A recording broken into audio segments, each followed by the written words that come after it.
kutengenezea maneno fulani ili ndio staili ya maisha yako.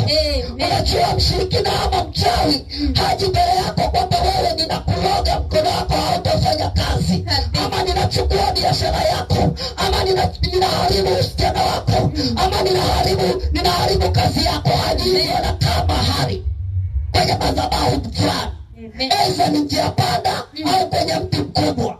Akikaa mahali pale ndipo ambapo anaanza kufanya ibada ya uharibifu juu ya maisha yako. Anasema wewe neno la kutuma, nenda kwa fulani, ukishafika ukageuka kuwa ni msumari katika kifua chake, nenda katika kichwa chake, ukakae pale, ukatengeneze giza, ukatengeneze utandu kwenye fahamu wake, ili asiweze kuelewa, asiwe na uelewa. Bwana Yesu asifiwe.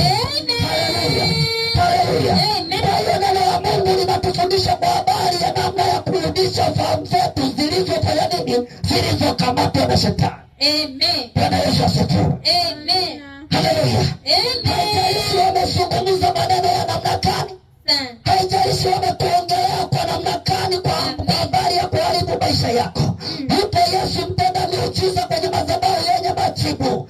Asubuhi ya leo anasema hayo sio maisha yako ya kuendelea kuyaishi ya kukamata ufahamu wako. Asubuhi ya leo anaenda kukufungua kama neno la Mungu linavyosema. Bwana Yesu asifiwe.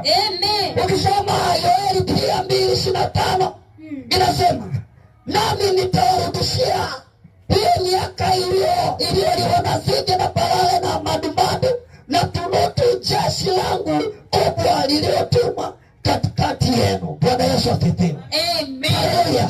Kila kilicholiwa kwenye maisha yako asubuhi ya leo Bwana anaenda kukurejeshea. Afya yako iliyoliwa Bwana anaenda kukurejeshea. Kila kilichokamatwa na shetani asubuhi ya leo Bwana anaenda kukurudishia. Bwana Yesu asifiwe. Haleluya, haleluya.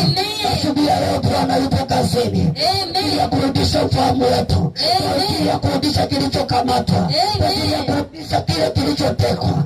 Bwana Yesu asifiwe. Haleluya, haleluya. Kwa hiyo ni lazima tupambane kurudisha fahamu zetu zilizokamatwa. Haleluya. Kuna mtu mwingine ukifika wakati wa kusoma Biblia tu akishashika akisoma kidogo usingizi tayari mwanawane. Ukiona unashika Biblia unasoma usingizi ama uvivu unakujia, ujue ufahamu wako umeshakamatwa. Ukiingia kwenye season unaweza kukaa masaa 6 hadi 10 na uone usingizi, ujue kuna tatizo tayari. Bwana Yesu asifiwe.